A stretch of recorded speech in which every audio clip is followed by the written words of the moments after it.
Hey there, everybody. Welcome to another episode of Drafting to Win. Here we've got Kaladesh remastered on Magic Arena. I'm having a lot of fun drafting this set, a lot of fun playing sealed, getting some good results. I drafted a green, black, and artifacts deck, and I want to showcase 2 games from this series. I went 5 wins, 3 losses. Funny story about that is actually I was 5 wins, 2 losses, or 4. Yeah, I was playing the last game, 5 wins, 2 losses, and I got up and went to go get a drink of water and took too long, missed my first turn, and I was against an aggressive deck, and so even though I was on the play, I was on the play, I missed my land drop, so I was playing a mana behind, and I lost the game so close. So I really think I could have gotten a 6-win run if it wasn't for your stupid body that requires you to. But anyway, all right, moving on. We're going to focus on Magic. This series is going to be, this straight up. This I'm going to have 2 games from this run that are interesting that we can learn from. If you're watching this right now, this is going to be a long game. It's just a warm up for me. If it's boring or you're not that interested, watch the second game because it'll be really, really good. That's going to be the video right after this. I don't know when we're going to title it yet, but join me for this game if you just want to watch them all. And if you are the type of people that you want to watch 3-hour-long videos of the entire run, write that in the comments below. Give me some feedback because those take a little longer, but I actually prefer to do those. These single videos where I just take one game at a time, I think it's better for uploading YouTube purposes because I'm such a small channel that I just want people to click on my stuff, watch it, realize that I've got something good to provide, some value to give you, and if that's the case, I'll keep on doing it. So I have to play to YouTube's algorithm, play to people's expectations, make shorter content that's more consumable. Like if I had 2-minute long videos, that'd be better, but I can't provide the good stuff that I want to say. So this video, long game, really, it's a slogfest. I mean, it's going back and forth, and you'll see what happens. It's kind of interesting. You got to play for value if you've identified that you're the value player, and it's really hard. On a previous video, I've said you should identify by turn 3, 4, or 5 if you're the aggressive player or you're the player who's going to outvalue the other. That is true. In this game, it probably was turn 9 or 10 before I determined that. And it also switched. Because we just get in the battlefield, we get in the game, and we realize that things change. So I think that advice holds true in general, but it changes based on individual games. So I've talked enough. Let me know if you like intros. I'm really looking for any feedback at all. I want to provide the best videos possible. Let's watch this game. It's just going to be a single game. And let's get going. Green, black. I've got a 2-drop. I mulligan that away. Even though I had a 2-drop. But it would come in the battlefield tapped. I don't know. I just didn't want to keep it for whatever reason. Play the Blooming Marsh. Pacification Array. Really strong card. And it helps you a lot with just doing battle on the combat itself. You like that? Me twisting creatures. I'm too used to paper Magic. Dude, it is cold in my casita, but it's too hot to wear this. If you're gonna drink coffee while you're recording, I'm all fired up now. Okay, strong opener from my opponent. I am just trying to ramp up at this point. There's not much to be learned here. I do have a piece of removal. I've got 4 mana to work with. If I play the Metallic Mimic, which honestly, wait, should I have? You guys let me know. I missed the first part of this. Should I have played the Metallic Mimic first? I think so. Maybe I didn't draw it. I'm not worried about these small details at the beginning of the game.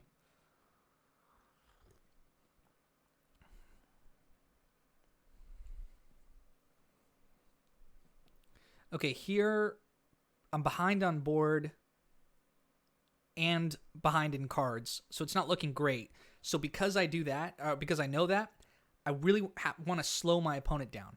And if I were to just make trades here, that wouldn't be optimal for me because my opponent has more cards in their hand. And I just know I only have two, like a swamp and a forest here. I have 2 lands. What am I going to do? I really have to slow the opponent down. Okay, here, easy land drop. And then I drew something, which is great. It's too bad that I can't play this drop and then also use pacification array to tap down his creature, but that's all right. And I forget what I do. Make a 1/1 versus putting a +1 counter. I put a +1 counter here, and the reason I did that is so I have a 4 mana 3/2 flyer that if it's black, and if you play it and you have a +1/+1 creature, it does -1/-1 to each of the opponent's creatures. So I was thinking about that. If I draw it, I want to get ahead.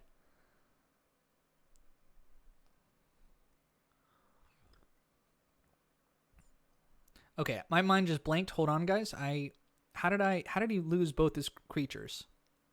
Oh, he just had one creature. Sometimes when you're explaining stuff, you just like don't look at what's right in front of you. Okay, so here we go. Attacking again, and they of course choose to trade with the Metallic Mimic. I think this is fine. I don't know if it's good or bad. I do know that the Maulfist squad has Menace, so I think I was okay. If I'm going to do an attack, it means I'm okay with the opponent blocking. So, in the moment, it was okay that they blocked because I could, get some damage in. Here, I literally have nothing else to do, so I just swing out. You don't need to play your extra land because you can always just play it next turn. And if I draw another land, I could just play this land and the swamp in my hand. It's good to hold back information from your opponent.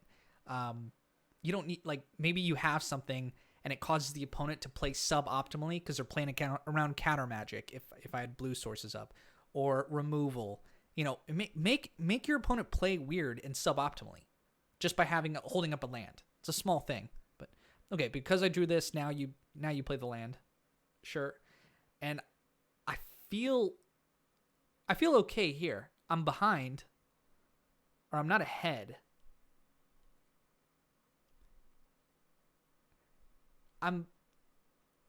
It's odd. We're kind of in an equal spot, but I don't feel great here. My opponent, I keep drawing lands, and if my opponent drops something good here, I could be in real trouble.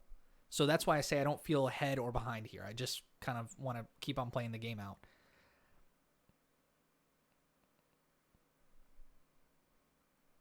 The reason I try to say if I'm ahead or behind is because your playstyle ought to change if you're winning or if you're ahead, if you're behind.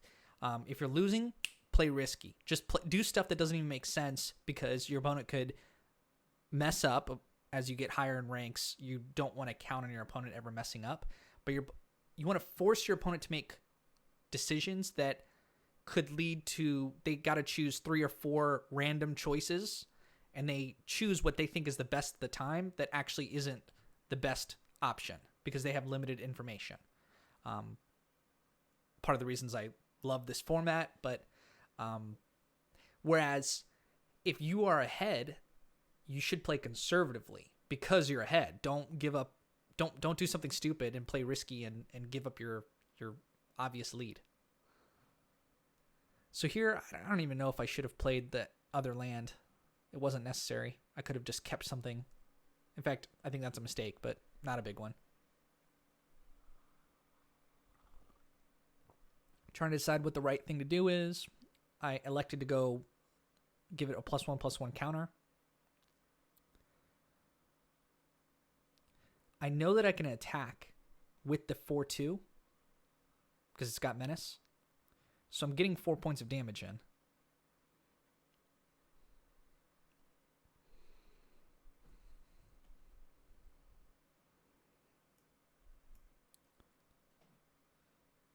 And I can keep on tapping down with my pacification array, which is just such a dope spell, or artifact, I should say. Costs 1 mana, and then it costs 2 to tap an opposing creature down. You could do that at any time. Okay, opponent's got removal. The game looks like it's getting to the end, right? I mean, we're just going to wrap this up. I'm probably going to win. No, opponent got a removal. This game might be halfway over at this point. I mean, it keeps on going. You'll see. So I drew actually a pretty good card at this point in the game. Usually I don't like live fast, but it worked out for me here. I don't recommend it in most of your decks. You got to have a compelling reason to have it. I got Hunt the Weak, which is removal. Kind of gives +1/+1 counter and then fights an opposing creature. Not that great here, but it'll do for my purposes because I can put it on the Malphus squad and kill off his airdrop aeronauts. And I was thinking, I just need to plink in with these 1/3, 1/4, just hit him kind of 3 times, and I can end up eking out this win. So I'm not playing super optimally here. I'm just trying to end the game before my opponent keeps on drawing cards I don't know about and then pulls out something crazy. Unfortunately, turned out to be a mistake for me because the opponent bounced back their own creature and they end up playing it again. Big whoops. Just, you got to read the artifacts on there. I didn't even realize that he could have done it that way. You need 4 mana open to bounce his own creature back, and so I basically traded my 1 card for 0 cards for him, and he got an upside. So this was a huge, huge mistake.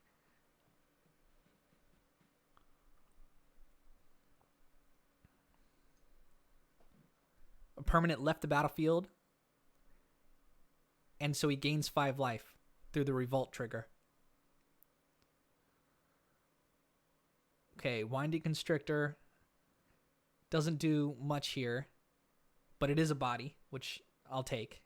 It's not optimal, but against a 4/3 flyer, it's going to take... I don't have many cards in my deck to deal with that, besides just removal. If I had removal at this point, this would be the time to use it when they're all tapped out, but of course your opponent played it correctly, played it well.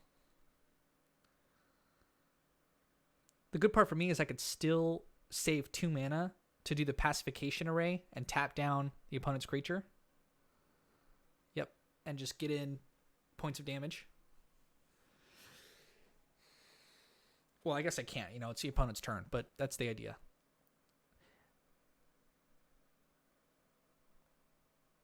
Okay, unfortunately, I saw exactly what my opponent's doing here. They're just going to keep on bouncing their spell, playing the spell, and it triggers off of itself, which is I thought I was done here. I said, I'll play out this game, but I said to myself, this is not good. I got them down to 5 health, and now they're back up to 15. Usually with games like that, you're not coming back. In limited, when your opponent gains 10 extra life and it has removal and it's taking care of your creatures, usually you don't win.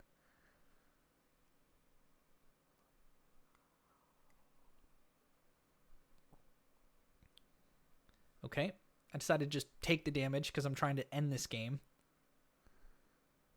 And I felt like I was very far behind at this point. Even though I have more creatures on the field, nothing's going to beat them, and they can keep on doing their combo.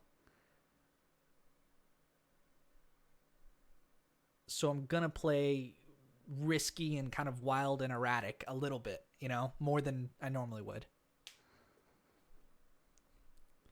Okay, they gained 15 life so far this game. And boom, right here. This is a huge, huge card for me. Wildest Dreams, I believe I first picked it in this draft. This is the second time I first picked Wildest Dreams. If you don't know what it does, it's XX and a green, sorcery speed, and it said return X target cards from your graveyard to your hand, and then exile Wildest Dreams. So this is huge because I get to Hunt the Wheat back and die young. So you're just getting removal back. And I know at this point that my opponent's tapped out because, they played it correctly. They're not going to... They knew I didn't have anything in my hand. I just so happened to draw something that gets me the removal that's in my graveyard.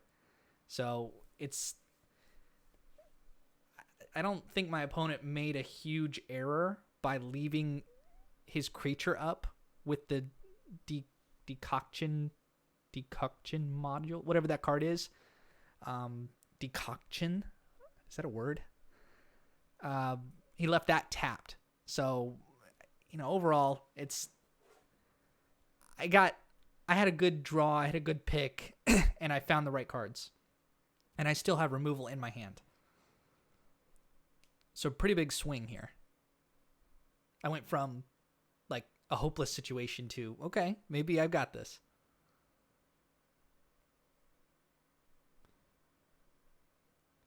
I'm still only working with 4 life, so I can't swing out. I got to be very careful with my creatures. I can swing with the High Spire Artisan, the 3/6 creature. I can't swing with the Winding Constrictor, but I can block with it, and the Druid of the Cowl as well.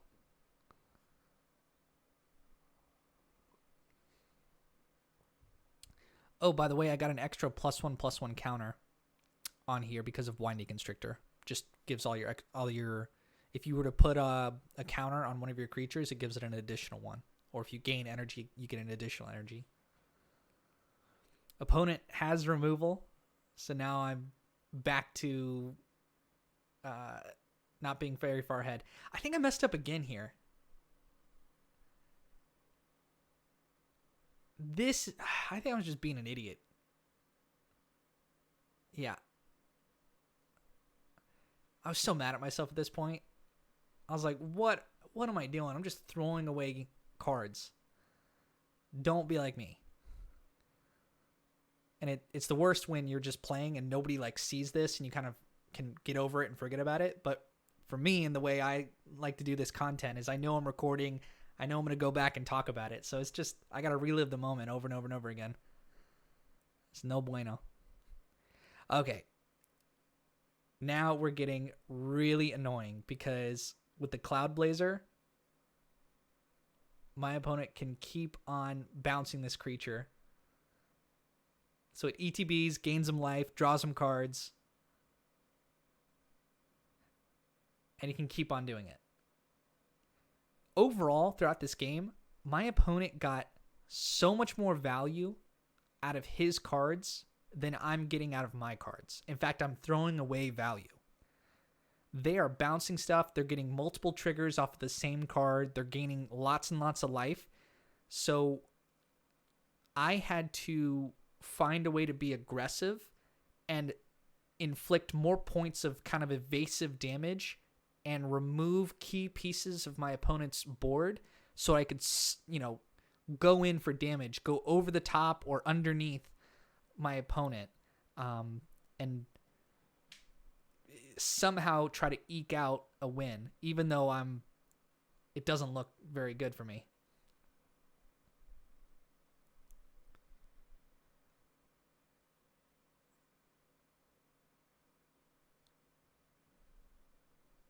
By the way, that's the card that I was talking about earlier. I'm going to see almost every card in my deck at this point, but so will my opponent. So it's the importance of don't put a lot of duds in your deck. Don't put like draft chaff, like if you can avoid it, obviously. Make every card count. Make every card get you towards a win or provide you value in some way. I know you guys already do that anyway. You guys are smart if you're watching this video. Not that you're smart necessarily, you might be dumb as a brick, but you're probably at least curious about how to get better at Magic. And so that's something, at least, kind of the awareness and the strive to be better. I have that, and that helps me. I get better when I have that mindset, and you are doing that too by watching this kind of content. And if you found this content, you mostly liked or watched other people's content, and that brought you here. So good on you. That's why I say you're probably smart if you're watching this. Okay, tons of value. Play the aviary mechanic. bounce the Blazer back. They have enough mana to play it again. And at this point, or pretty soon from here, I start looking at opponent has 16 cards left. That's insane. I mean, I'm not even close to decking them out. So there's a lot more that they could find to win them this game. So I know I'm in it for the long haul. So I got to find ways to keep applying pressure. I always like to keep a sense of urgency on myself. I need to win this. I need to find a way to win fast. I don't like just chilling back. A lot of players design like control decks and playstyles like that.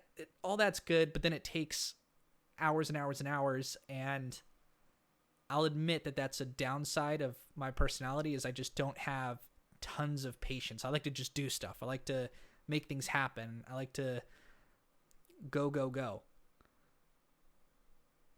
Okay, Monstrous Onslaught, which was a banger of a card. Super good. Here it was okay. It was a 2-for-1.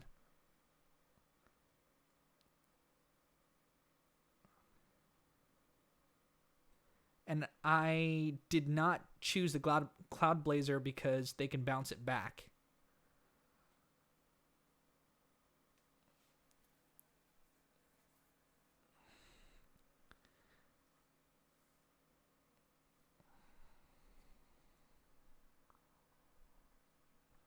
Okay, what's going on here? What are we thinking of? Opponent's letting the rope. I don't know what they could be thinking. Maybe the right thing to bounce for them.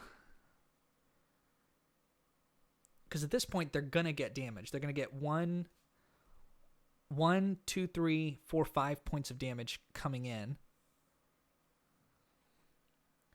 And they don't want to bounce something in case I had, well, they know I don't have removal at this point because I've had the same card in my hand.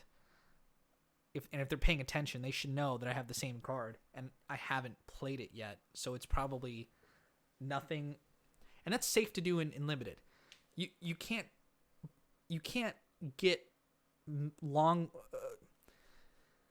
You can't just assume that your opponent has something always. You've got to look at their hand and go, they have the same card, they haven't played it, it's probably nothing. With that assumption, you'll get more wins than the occasional, like, oh, I read it wrong, and the opponent was holding, and then they played their bomb. It's like, if you go with that style, you're going to lose a lot more games. Does that make sense? I hope I said that clearly enough. Okay, opponent's doing great stuff by just filling up the board. They're closing off my avenues to attack. I can't just swing on that board easily. But I'm lucky in that I drew a big creature here. Riparian Tiger. Just a 4/4 creature that you can attack and pay 2 energy. And it gives it +2/+2. And it's got trample. Huge on this board. Green is actually good. Green is a pretty good color for these types of board states.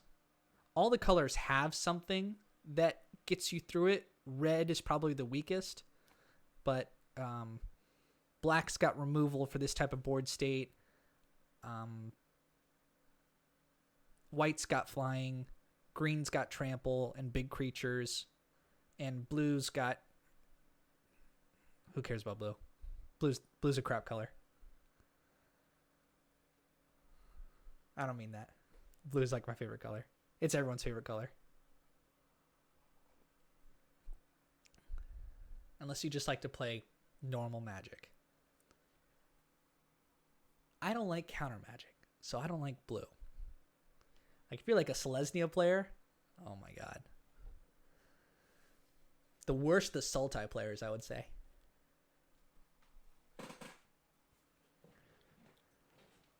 I think of the 5 people who are going to watch this video, like 3 of them are Sultai players.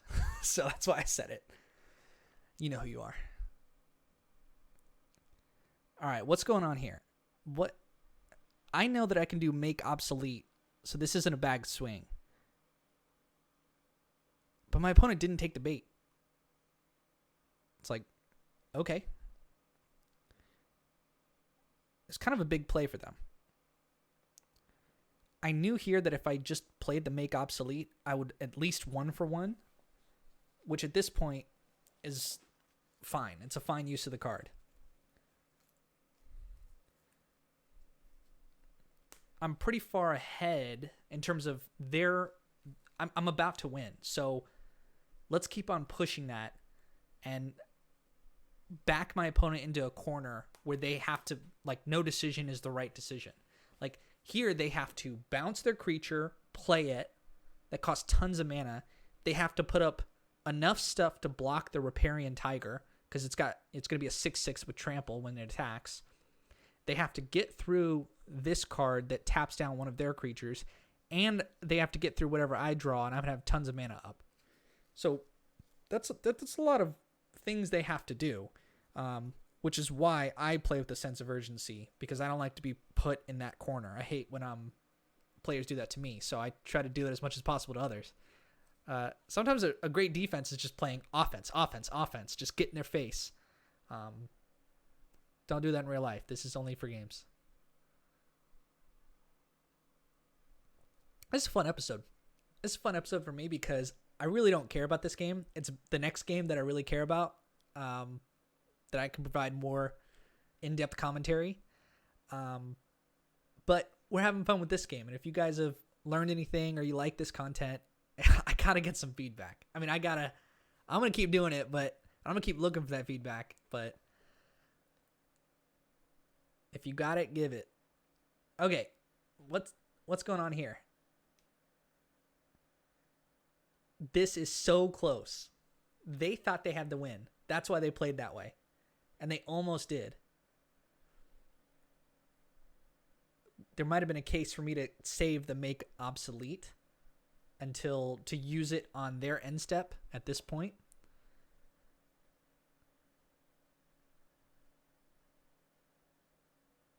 I think I absolutely should have done that. But then they could have bounced one of their creatures. I don't know.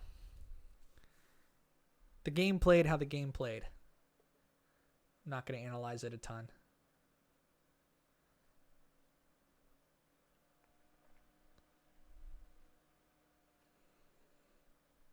Okay, Restoration Gearsmith. Returning target artifact or creature card from the graveyard to your hand. A lot of options my opponent can do.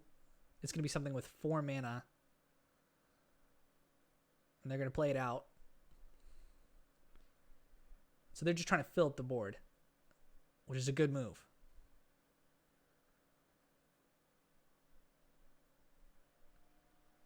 And then here, I think I have the win. I don't know. I was counting it up in my head at the time of playing this game.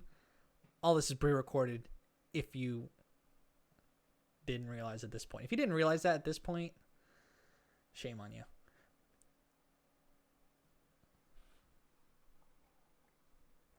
Okay. Swing all out. Definitely play. And it's a good game at this point. Yeah. Because they have 3, 4, 5, 6. They would have to use all of these cards to block this. And then 1, 2, one of these would go through.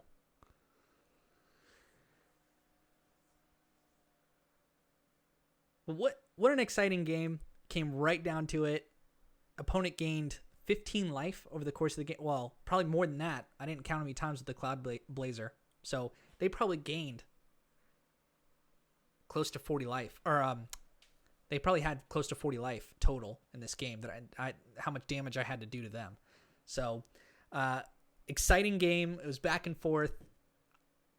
I ended up being the aggressor, even though I didn't think I was going to be. And I hope you enjoy this type of content.